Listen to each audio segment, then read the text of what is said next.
नमस्कार साथियों, मैं हूं राजकुमार अग्रवाल और आप देख रहे हैं मेट्रो लाइव।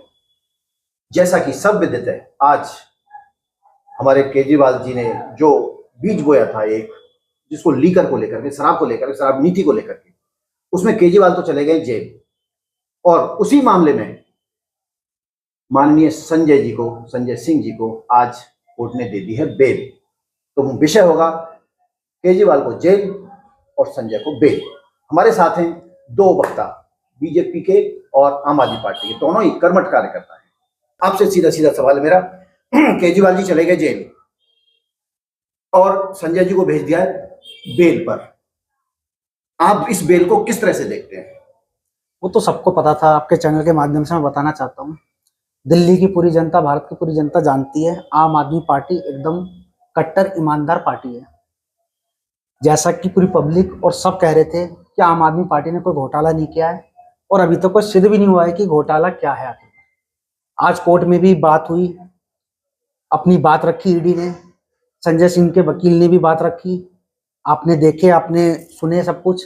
तो ईडी साफ साफ कहती है हम पे कोई सबूत नहीं है इनके खिलाफ, संजय सिंह के खिलाफ, ना हमको कोई आपत्ति है, अगर आप इनको बेल देंगे तो आप दे सकते हैं। बेल तो दी गई है। मैं बेल दस्तोगी से बात करूंगा। दस्तोगी जी, आपने सुना, आम आदमी पार्टी का साफ साफ कह रहे हैं उनके ऊपर कोई आरोप ही नहीं था, उनको बेल मिल गई। आपका क्या कहना है? नमस्कार दोस्तों, धन्यवाद आपके चैनल का MTV लाइव, आपने मौका दिया उसके लिए मैं आपके और आपके दर्शकों का धन्यवाद करता हूं। हमारे मित्र हैं मुकेश जी, उनकी बातों में जरा भी सच्चाई या आम आदमी पार्टी में पहले से ही मैंने बताना चाहता हूं कि देखिए सच्चाई क्यों नहीं है। मुकेश जी ने एक बार को सीधे नकार दिया कि शराब घोटाला नहीं हुआ, यही तो कह रहे हैं वो, यही इनके कार्यकर्ता कह रहे हैं। अगर शराब घोटाला नहीं हुआ तो सबसे बड़ी एक वजह है आपने आपकी पॉलिसी विड्रॉ क्यों करी।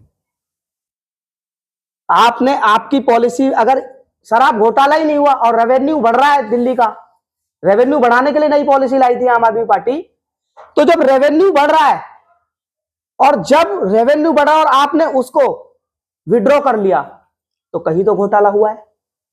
अगर घोटाला नहीं हुआ है, मैं अपने मित्र मुकेश जी से पूछना चाहता हूं, अगर घोटाला नहीं हुआ है तो मनीष सिसोदिया जी को जमानत क्यों नहीं मिल रही? शराब घोटाले में है वो भी, बहुत अच्छा, उनको क्यों जमानत नहीं मिल रही, इसका बताया। मैं इसमें ये भी कहना चाहूंगा, आपसे ये जानना भी चाहूंगा, आपकी पार्टी आम आदमी पार्टी पूरे देश में ये शोर मचा रही है इस समय, क्या मोदी जी ने जेल भेज दिया, मोदी जी ने जेल भेज दिया, मोदी जी ने जेल भेज दिया। हम भी मानते हैं मोदी जी ने जेल भेज दिया। तो आपने जो बेल की जो एप्लीकेशन लगाई थी, मोदी जी के पास लगाई थी या कोर्ट में लगाई थी? और ये बेल कोर्ट ने दी है या मोदी जी ने दी है? इस पर थोड़ा सा एकदम सच सर, पूरा देश जानता है मोदी जी आखिर कर क्या रहे, चाह क्या रहे। ईडी के दम पे जो अपनी सरकार चलाने चाह रहे हैं ना, बिल्कुल नहीं चलेगी। शुरू से कहते आ रहे हैं कि कोई सबूत नहीं है, कोई सबूत नहीं है। अभी हमारे भाई कह रहे हैं कि घोटाला हुआ है, पैसा है। कहाँ पैसा है? मिला कोई पैसा? सबके घर में छापा मारे, 1 रुपए भी मिला, 1 चवन्नी भी मिला? घोटाले का नहीं मिला, क्योंकि भ्रष्टाचार हुआ ही नहीं है। भ्रष्टाचार कहाँ हुआ है? बीजेपी वालों के यहाँ पे। बीजेपी के लोगों को चंदा दिया गया है, वही पैसा जो उन्होंने लपेट के लाए थे, और ईडी के डर से उनसे बहुत मोटी रकम वसूली गई है। जो आपने देखे कि सुप्रीम कोर्ट भी कैसे एक्टिव हुआ इस चीज पे, तब लोगों के सामने पूरा आया कि भ्रष्टाचार कैसा हुआ है और किस तरीके से बीजेपी वालों ने ईडी का डर दिखा के, सीबीआई का डर दिखा के उनसे पैसे लूटे हैं और अपने पास ट्रांसफर करवाए हैं चंदा का पैसा। तो क्या बोलेंगे बीजेपी वाले, बताइए आप। बहुत बड़ी बात है, पैसा नहीं मिला है और ये घोटाला भी है जिसमें जेल भी गए हैं और बेल भी हो रही है। लेकिन दिल्ली की राजधानी और उसमें एक मुख्यमंत्री CM रहते हुए जेल चला जाए, उसको हो जाए जेल, यही लोकतंत्र की हत्या है। उसी के मंत्री को आज दे दी जाती है बेल। तो मैं ये मान के चलूं, मोदी जी की मेहरबानी से आम आदमी पार्टी के संजय सिंह को बेल मिली है। कोर्ट की मेहरबानी से सर, कोर्ट के सामने कोई सबूत ईडी पेश नहीं कर पाई, इसलिए उनको बेल मिली है। ईडी ने साफ साफ कहा हमारे पास कोई सबूत नहीं है, आप उनको बेल दे सकते हैं। इसी बात तो इस वजह से उनको बेल मिली है, क्योंकि कोई सबूत ना होने के मान लेते हैं हम आपकी बात को और आगे सुनना चाहते हैं दस्तोगी जी, जो आप भारतीय जनता पार्टी से, आपका क्या कहना है इसमें? मुकेश भाई ने, मित्र है हमारे, अलग बात है विचारधारा, आम आदमी पार्टी में हम भाजपा के कार्यकर्ता हैं, बहुत अच्छी बात बोली है, एकदम सच्चाई बोली है कि इनको कोर्ट से बेल मिली है, राइट। इन्हीं की बात को अगर आगे बढ़ाया जाए, कुछ दिन पहले इनके कार्यकर्ता, इनके नेता क्या बोल रहे थे? मोदी जी, अमित शाह जी किसी को जमानत नहीं देने दे रहे। यानी कि उस कोर्ट पे विश्वास नहीं है। इनको लग रहा है कि मोदी जी ने, अमित शाह जी ने जेल में डाला है सारे लोगों को। आज उसी कोर्ट पे इनको विश्वास है संजय सिंह की बेल पे। कैसे भैया? ये डोरा मापदंड कहां से? आम आदमी पार्टी के शराब माफिया लोग ये बात कैसे बोल रहे हैं कि उसी कोर्ट ने आज संजय सिंह को जमानत दे दी, तो कोर्ट ने दे दी, और अगर जेल में डाला है तो मोदी अमित शाह डाल रहे हैं। मुकेश भाई से मैं पूछना चाहता हूँ, इस बात पे आपसे जानना चाहूंगा, ये दोगला चरित्र क्यों? ये दोगला चरित्र नहीं है। ईडी का कानून ऐसा होता है कि अगर किसी दूसरे बंदे ने कह दिया कि भाई मैंने उसको पैसा दिया है, तो ईडी उठा के उसको पूछताछ के लिए रख सकती है। ये पावर उनके पास है, कस्टडी में ले सकती है। जैसे कि अरविंद केजरीवाल जी ने कोर्ट में अपना पक्ष रखे थे, आपने मुझको उठा के जेल में क्यों डाले या मुझको क्यों पकड़े? तो क्या कि किसी एक बंदे ने आपका नाम लिया है, तो उन्होंने कहा मेरा नाम लिया, तो मैं कह रहा हूं मोदी जी अमित शाह को मैंने करोड़ों रुपए दिया है, उठा लो उनको। तब किसी ने कोई जवाब नहीं दिया, सब साइलेंट हो गए पूरे के पूरे। तो ईडी का रूल ही ऐसा है, उसका रेगुलेशन ही ऐसा है कि अगर एक बार नाम आ जाता है तो बेल मिलना मुश्किल हो जाता है, और उनकी पूरी जब तक छानबीन नहीं होती तब तक वो कस्टडी में रहते हैं। आपका ये मानना है ईडी अब थोड़ी सी माननीय मोदी जी के कहने पर सॉफ्ट हो गई है? माननीय मोदी जी के कहने पे नहीं, सुप्रीम कोर्ट के डांट लगने पे, कोर्ट के डांट लगने पे वो थोड़ी नरम हुई है। बड़ी बात है। देखिए इस बात को कि हम कह रहे हैं माननीय केजरीवाल जेल में है और संजय सिंह बेल पर है, हम किस तरह से इसको देखते हैं? मैं आम आदमी पार्टी के कार्यकर्ता से जानना चाहूंगा, हमें एक चीज बताइए, अब केजरीवाल जी जेल में जा चुके हैं, संजय सिंह बेल पे आ चुके हैं, तो क्या माननीय मुख्यमंत्री इस समय जो मौजूदा मुख्यमंत्री दिल्ली के, क्या वो अपना रिजाइन देंगे और अब संजय सिंह को मुख्यमंत्री बनाएंगे? हमारे अरविंद केजरीवाल जी चाहे कहीं पे भी हो, चाहे जंगल में हो, जेल में हो, कहीं पे भी हो, सरकार वहीं से चलेगी, दिल्ली की सरकार। और आम आदमी पार्टी की सरकार अरविंद केजरीवाल जी के नेतृत्व में ही चलेगी। चाहे बीजेपी वाले कितने भी षड्यंत्र कर ले कि उनको मुख्यमंत्री से हटाना है, इनकी पार्टी तोड़ना है, इनके विधायकों को खरीदना है, कभी कतई बर्दाश्त नहीं होगा। और ना हमारी पार्टी कभी टूटने वाली है। कट्टर ईमानदार पार्टी है हमारी आम आदमी पार्टी। लेकिन आपकी बातों में एक बात साफ साफ इस पर दिखाई दे रही है कि आपके माननीय मुख्यमंत्री जी जेल से सरकार चलाएंगे। बिल्कुल चलाएंगे। ऐसा जीवन में इससे पहले संविधान में कभी ऐसा हुआ नहीं है। ये बात अलग है कि एक सीएम पद पर रहते हुए वो जेल में चले गए, उन्होंने एक नया इतिहास रच दिया है। अब और ऐसा कौन सा इतिहास रचने वाले हैं जो अपनी जेल से, तिहाड़ से सरकार चलाएंगे? सर ऐसा कोई रूल नहीं है कि वो जेल में रह के अपनी सरकार नहीं चला सकते। रूल है वो चला सकते हैं, परमिशन मिल जाए तो बिल्कुल चलेगी सरकार, और जेल से ही सरकार चलेगी। हमारे मित्र मुकेश जी कह रहे हैं कि जेल से सरकार चलेगी। वैसे तो कभी इतिहास में ऐसा हुआ नहीं है। हेमंत सोरेन भी अगर वो जेल गए तो इस्तीफा देके गए। इतिहास गवाह है इस बात का कि कोई, इस बात का भी गवाह है, माननीय लालू जी ने अपना रिजाइन किया था, राबड़ी जी को मुख्यमंत्री बनाया था, और वो ये इतिहास दोहराया गया है और इसी तरह से चलता रहा है। लेकिन एक नया इतिहास भी रचने की कोशिश की जा रही है। नहीं, मैं आपको बताना चाहता हूं, ये बिल्कुल प्रोपेगेंडा कर रहे हैं आम आदमी पार्टी के लोग। देखिए, मैं मुकेश भाई की बात को ही आगे बढ़ा रहा हूं। देखिए, सत्येंद्र जैन का इस्तीफा लिया आम आदमी पार्टी के मुखिया केजरीवाल जी ने लिया। मनीष सिसोदिया जी का इस्तीफा लिया, डिप्टी सीएम, बड़े ताकतवर डिप्टी सीएम थे। आपने संजय सिंह को जेल में, वो सांसद थे, पर दो व्यक्ति जो बड़े ताकतवर थे दिल्ली गवर्नमेंट में, दिल्ली सरकार में, आपने उनका इस्तीफा ले लिया। आज अपने इस्तीफा देने की बात आती है तो वो कहते हैं हम दिल्ली से सरकार चलाएंगे। यही घोटाला हुआ है। केजरीवाल जी, एक बात। दूसरी बात, मुकेश भाई का ज्ञान वर्धन में कर दूं थोड़ा सा। कोर्ट में उन्होंने ये शब्द बोला है, कोर्ट में ये शब्द बोला है कि विजय नायर, जो मुख्य अभी सरकारी गवाह बने हुए हैं, मुख्य विजय नायर ने ये बात बोली है कि मेरे से कोई कांटेक्ट में नहीं थे वो दोनों लोग। मतलब विजय नायर जी जो संपर्क में थे आतिशी और सौरभ भारद्वाज के संपर्क में, तो क्या वो भी उसमें मिले हुए हैं?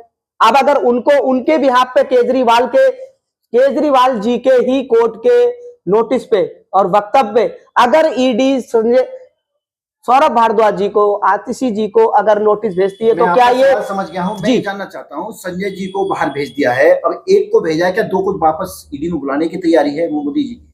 देखिए, मोदी जी की ईडी की पूरी प्लानिंग है कि इन लोकसभा चुनाव से पहले इनको इसमें उलझा के रखा जाए। चाहे वो कितना भी उलझा ले, कितनी पूछताछ में बुला ले, सच्चाई में कभी भी सच्चाई झुकती नहीं है। देर है अंधेर नहीं है। भले टाइम लग जाएगा लेकिन सबके सामने सच आएगा कि आम आदमी पार्टी पूरी ईमानदार पार्टी है, पूरी सच्चाई के साथ है। जो कह रही थी बिल्कुल सच कह रही थी, और एक भी सबूत और एक भी रुपए ना मिला और बाइज्जत बरी होकर भी आई, और टाइम आएगा वो भी आप देखेंगे। अभी दिल्ली में रामलीला मैदान के अंदर 31 तारीख को एक बहुत बड़ा आयोजन आप जी बिल्कुल, जिसको इंडी अलायंस इंडिया कहते हैं, बिल्कुल। ठीक। उसमें अनीता केजरीवाल जो अभी न तो वो सांसद हैं, ना वो विधायक हैं, और ना पार्टी के किसी दायित्व पर हैं, और वो जाकर के पार्टी की पूरी संचालन करती हैं। इसको आप किस दृष्टि से देखना है? जब तक केजरीवाल जी नहीं है, अगर केजरीवाल जी उनको कह रहे कि बोलने के लिए और दिल्ली की जनता तक उनकी बात पहुंचाने के लिए, तो उसमें दिक्कत क्या है? नहीं, ये जनता पसंद कर रही है, विधायक पसंद कर रहे हैं, कार्यकर्ता पसंद कर रहे हैं, सबको पसंद है, तो बीजेपी को क्यों पसंद नहीं है? आप कह रहे हैं, लेकिन हम नहीं कह रहे, पूरे देश की जनता, पूरी दिल्ली की जनता बोल रही है। कोई दायित्व इस तरह का नहीं दिया, दायित्व दिया तो वो कौन सा दायित्व है, आप बताइए। ये दायित्व वाली बात नहीं है। केजरीवाल जी उनकी पत्नी, वो पत्नी है सुनीता केजरीवाल जी की पत्नी है। इस विषय पर तो केजरीवाल जी की पत्नी सुनीता केजरीवाल को मंच पर देखा, और वो बिना किसी दायित्व के, आज तक पार्टी ने उनको कोई दायित्व नहीं दिया, ना वो सांसद है, ना वो विधायक है, और ना ही और कोई इसके अलावा पद है उनके पास में। आप वो पूरा मंच संभाल रही थी, आपका इसमें क्या कहना है? मैं सर यही कहना चाहता हूं कि आपके चैनल के माध्यम से डिबेट हो रही है, एक सच्चाई और सार्थक बात चीज वापस पब्लिक में जानी चाहिए कि एक्चुअल में सच क्या है। देखिए, तथ्य पे बात होगी ना, हम तथ्य पे बात करेंगे तभी तो पब्लिक समझेगी कि तथ्य क्या है। मुकेश जी जो बात कर रहे हैं, मैं जो बात कर रहा हूँ, तथ्यों के आधार पर जब हम बात करेंगे। तथ्य देखिए, आप किसी संवैधानिक पद पे नहीं है। आप तो सर कह रहे हैं कि वो मंच पे क्या कर रही थी, वो एज ए सीएम की कुर्सी पे तिरंगे लगे हुए, दो तिरंगे पीछे लगे हुए, उन्होंने अब तक 2 से 3 बार जैसे सीएम साहब करते थे उसी चेयर पे बैठ के तिरंगे लगे हुए। कोई ऐसा नहीं कर सकता, ये हमारे भारत के संविधान में कोई अलाउड नहीं हुआ। मैं और आप नहीं जा सकते तिरंगे लगे हुए पीछे और हम किसी को मीडिया इंटरव्यू दें, नहीं हो सकता सर। क्यों? क्योंकि मैंने भी संविधान पढ़ा है, किताबें पढ़ी हैं। अगर आप किसी दायित्व पे नहीं है, किसी सरकारी पद पे नहीं है, क्या सीएम की कुर्सी पे उनको बैठना है? इसका क्या संकेत? दूसरी बात, आतिशी जी मुख्यमंत्री हैं, वे क्यों नहीं बैठ के मीडिया को डिबेट कर रही, वाइफ दे रही? सौरभ भारद्वाज जी क्यों नहीं कर रहे, या अन्य कोई उनके दिल्ली सरकार के मंत्री क्या इस लायक नहीं है? नहीं, ये वही काम हो रहा है कि ये पार्ट 2 राबड़ी देवी रिपीट करने की तैयारी है। और मैं आपके चैनल के माध्यम से एक बात और कहना चाहता हूं, अरविंद केजरीवाल जी घबरा गए हैं। शराब माफिया, भू माफिया सारे उनकी पार्टी में भरे हुए हैं, एक एक करके सबका उनको नंबर लगा दिया। क्या सीएम एक कैबिनेट का मुखिया होता है? मनी लॉन्ड्रिंग केस हो रहा है, उनको नहीं पता सत्येंद्र जैन ने कब कर दिया। शराब घोटाला की पॉलिसी बन रही है, कोरोना काल में पूरी दुनिया त्राईमाम कर रही है, वो शराब घोटाले की पॉलिसी बना रहे घर में बैठ के। आप खुद समझदार हैं, एक पत्रकार हैं, हम लोग भी किताबें पढ़े हुए हैं, पढ़ते हैं, अखबार पढ़ते हैं। ऐसा कभी होता है कि चीफ मिनिस्टर को उसकी कैबिनेट कोई पॉलिसी बना रही है नहीं बताएगी? ऐसा नहीं हो सकता। चीफ मिनिस्टर को एवरीबॉडी, जिनको उनके मंत्री विधायक सारी पॉलिसी चीफ मिनिस्टर को बताएंगे। केजरीवाल जी, 1 मिनट का और समय लूंगा, केजरीवाल जी इतने होशियार व्यक्ति हैं कि उन्होंने एक एक करके सबको सारे काम उन्होंने किए हैं, सारे काम उनकी नाक के नीचे हुए हैं। मुकेश जी कह रहे थे वो पैसा कहां है, मिला क्यों नहीं? अरे भैया, अभी खुलासा हुआ है, विजय नायर ने खुलासा किया था कि 45,000 करोड़ रुपए आपके गोवा चुनाव में गए। गोवा चुनाव आपने सारे स्टेटों में, पंजाब में चुनाव आपने घोटाला कर करके चुनाव लड़े, अपने विधायकों को, एमपीओ को 20-20 लाख, 50-50 लाख रुपए दिए चुनाव लड़ने के लिए। वो पैसा कहां से आया आपके पास, कहां से आया? नहीं, ईडी के डर से डरा के, ईडी से डरा के ये लोग खुद चंदा वसूल रहे हैं और कह रहे हो पैसा कहां गया। वो बीजेपी के चंदा में वो पैसा गया है। कोई भी चुनाव होता है, कोई भी चुनाव लड़ा जाता है, वो बिना पैसों के नहीं लड़ा जाता। अब बात ये है कि पैसे की बरामदगी नहीं हुई है, लेकिन इससे ये भी स्पष्ट होता है कि केजरीवाल जी इस बात का भी जवाब नहीं दे पा रहे हैं कि गोवा में जो पैसा फंडिंग खर्च हुई है, जो पैसा खर्च हुआ है, वो कहां से आया, उसका भी जवाब उनके पास नहीं है। लेकिन हाँ, हम ये जरूर कहेंगे, अब संजय सिंह को बेल मिल चुकी है। अगली प्रतिक्रिया आम आदमी पार्टी की क्या आती है? संजय सिंह सीएम के पद के दावेदार होंगे, नहीं होंगे? अनीता केजरीवाल सीएम पद की दावेदार होंगी, नहीं होंगी? ये कहना अभी गर्त में है। देखते रहिए, इंतजार कीजिए, कल हम आपके सामने नई खबर, नया विषय। मैं 1 सेकंड का आपका समय और लूंगा। सर, केजरीवाल जी को ये डर है, उन्होंने जानबूझ के सौरभ भारद्वाज और आतिशी जी का नाम लिया है, जानबूझ के लिया है, क्योंकि उनको ये डर है कि वही दोनों व्यक्ति हैं, वही कैबिनेट मिनिस्टर हैं उनके, जो सुनीता केजरीवाल जी को सीएम बनाने के लिए रोड अटकाएंगे। जानबूझ के उन्होंने बोला है कि संजय नायर, विजय नायर उनसे मिलता था। इसका मतलब उन्होंने संकेत दिया है ईडी को कि आप इनको भी नोटिस भेजो और इन्हें भी लाओ, ताकि मेरी वाइफ देखिए सीएम बनने का रास्ता साफ है। देखिए मोदी जी, नहीं सर, मोदी जी 1 मिनट का समय अब मुझे मैं आपसे और कह दूं या जान ले, अपनी जिज्ञासा है मेरे मन में, क्योंकि आप बहुत, जी बिल्कुल सर, बहुत कर्मठ कार्य करते हैं। जी। अगर केजरीवाल की सरकार देश में बन जाती है, यानी सीएम के पद के बजाय वो मुख्य प्रधानमंत्री बन जाते हैं, तो ईवीएम का जो वोट होगा वो ईवीएम सही हो जाएगी, और अगर वो हार जाते हैं तो ईवीएम आपकी खराब होगी या सही होगी, इसका भी जवाब दीजिए। सर देखिए, वो अभी पहले होट हो जाए चुनाव। नहीं,